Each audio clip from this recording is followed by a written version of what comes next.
Thank you, President.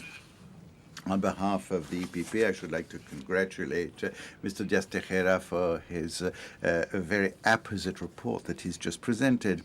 Now, in these days, there is international terrorism and threats in Europe, as we've experienced this month in Paris and in London in July 2005, and in Madrid in March 2004, or in the United States in September 2001. Now, in this age of international terrorism, we've suffered from this in my country, and we've been the target of terrorists, and we have seen many friends killed.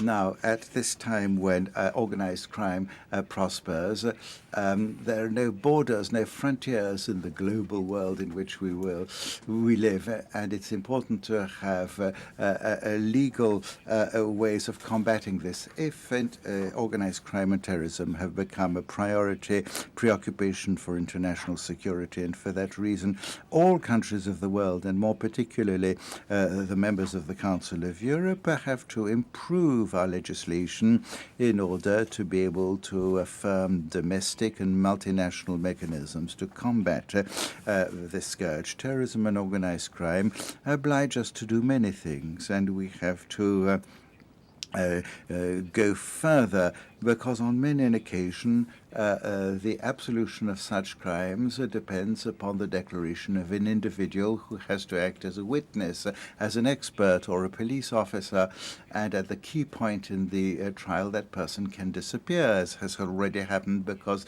they're not provided with sufficient guarantees. And for this reason, the authors of these crimes go scot-free. So all countries of Europe should have norms to avoid improvisation, to eliminate the legal lacuna that exists today, and to serve to ensure the security of all protected witnesses.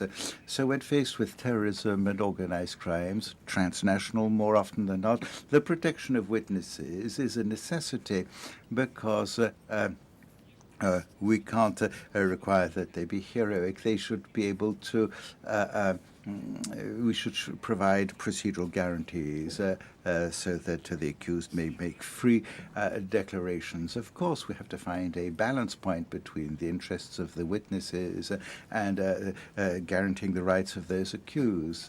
With a scrupulous respect, we should be able to protect. We should find a balance point. We have to analyze on a case-by-case basis the actual risks that really exist, and assess the interests in conflict, and to have judicial decisions which are properly motivated. This is a balance which should avoid there being witnesses who make declarations and the silence of the victims, or that they should be able to retract their incriminating testimonies which they previously gave. So all witnesses have to have the certainty that they're going to obtain the support and the protection against intimidation and the damage that criminal groups may inflict upon them, to try to dissuade them or to sanction them for having testified, because international principles concerning human rights indicate that testimonies lose their values when they are done under threat or coercion.